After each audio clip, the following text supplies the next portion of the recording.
Hello there. I would like to sit down with you today, like if we had a cup of coffee in hand, and talk about something that's been stirring in my mind for a time. Maybe in yours too. It's about cattle, of course, or sheep if you have them, but not only livestock. It's about grass, soil, and the quiet wealth we walk across every single day without noticing. You see, ranching often feels like a race against time, weather, droughts, bills, markets, and sometimes against our own doubts.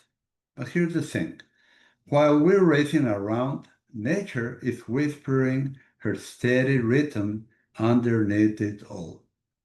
The land is not in a rush, it's waiting for us to slow down long enough to pay attention. That's the heart of what I want to share today. Not a quick tip, not a trick to squeeze another pound of beef per acre, but a way of observing that can transform how we ranch, how our land responds, and how we feel about it all. Back in 2012, we had one of those years you don't forget. Cows calving, grass not where it should be, and me running ragged. I was pushing hard, doing what I thought a good rancher was supposed to do, tagging calves as they hit the ground, sometimes 30 in a day, hustling cows from pasture to pasture, and feeling like I was barely holding things together.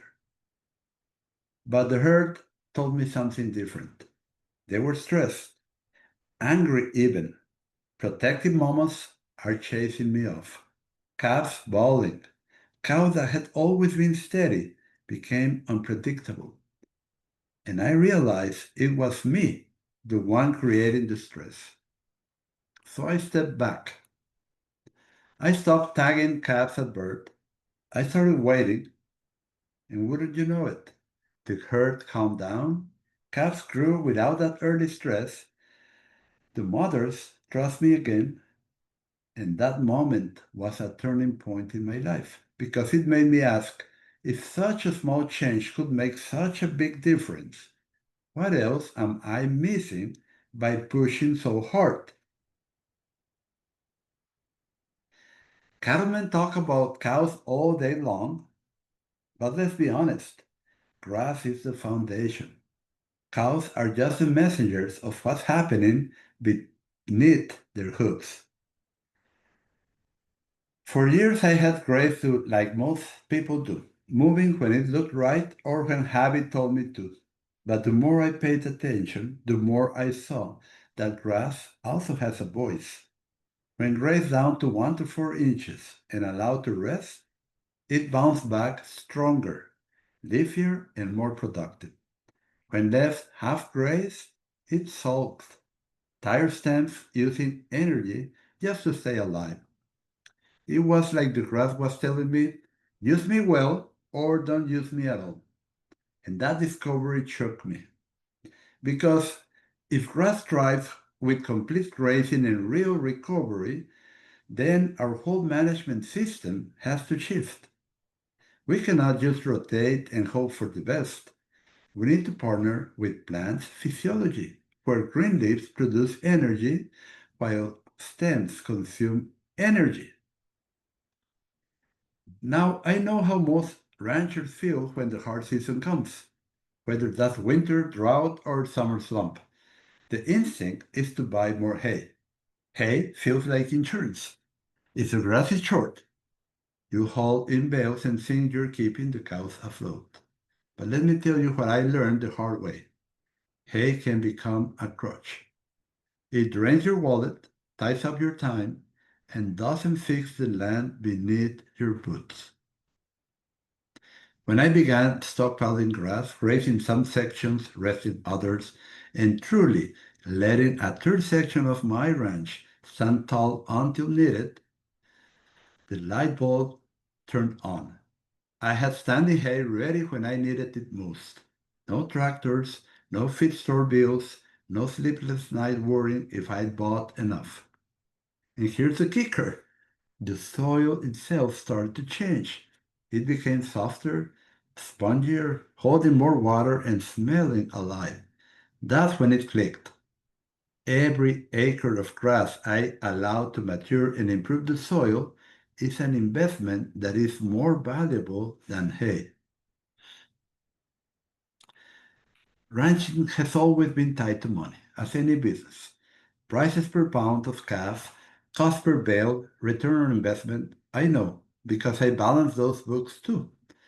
But the older I get, the more I realize true wealth is not measured in the sale barn. True wealth is in the land, in the microbes fattened by root exudates, in the fungal networks. Long-lived carbon is woven deep into the soil, in calves born without stress, in cows that trust you, in grass that feeds you back year after year. That's the kind of wealth that builds peace of mind, and peace of mind is a rare currency in ranching. And some folks might say, Jim, that all sounds nice, but we have been ranching for generations. Why change now? Well, because the world is shifting under our boots. Inputs cost more. Weather swings harder. Consumers ask questions about soil, humus, and stewardship. And our kids, the ones who will inherit this land, need more than just the old ways of getting by. And I don't share these stories because I think I've got it all figured out. I share them because I've seen the difference in my own pastures, my own herd, and my own wallet. And I know other ranchers, good hardworking people, are still stuck, thinking more hay, more land, or more stress is the only answer. It doesn't have to be. When I began teaching these principles, who later grew into the Total Grazing Academy, I noticed something surprising. Ranchers from completely different environments, from Texas heat to Missouri fescue, Australian outback, lush New Zealand, started nodding their heads. They try it and they see results. Stocking rates doubled, hay costs dropped, soil tests improved, but more than that, they felt lighter. One rancher told me, for the first time in years, I am not worried about making it through the season. And that's when I realized this isn't just about grass or cows, it's about community, about ranchers learning together, swapping stories, and discovering that we don't have to fight nature, we can align with it.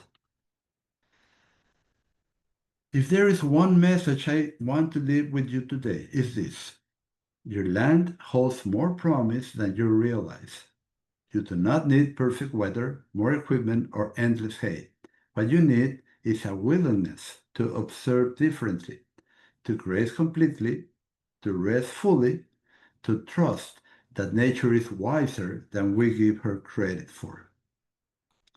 Because the hidden wealth beneath our feet is waiting.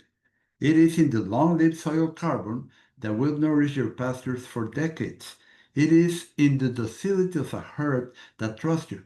It is in the freedom of spending less time and money fighting problems and more time living the life you dreamed when you first bought that herd. And I am not here to pitch or push. I am here to say there is a better way and it's working for ranchers around the world. The hardest season of the year, whether that's winter, drought, or a market downturn, doesn't have to break you. With the right grazing approach, it can actually make you stronger. And that, my friends, is the quiet revolution happening in ranching today. A shift from scarcity to abundance, from stress to trust, from surviving year to year to thriving for generations. So next time you walk out to your pastures, pause a moment, bend down, pull a handful of soil, smell it, feel it, and that's where the story begins. That's where the wealth lies. Not in the hay barn, not in the sale price. It's right there beneath your boots. And if you let it, that wealth will carry you and your cattle through every season. Thank you for listening. Subscribe to my free podcast at rwranching.com and get it delivered to your email every week. May God bless you and your family, and see you next time.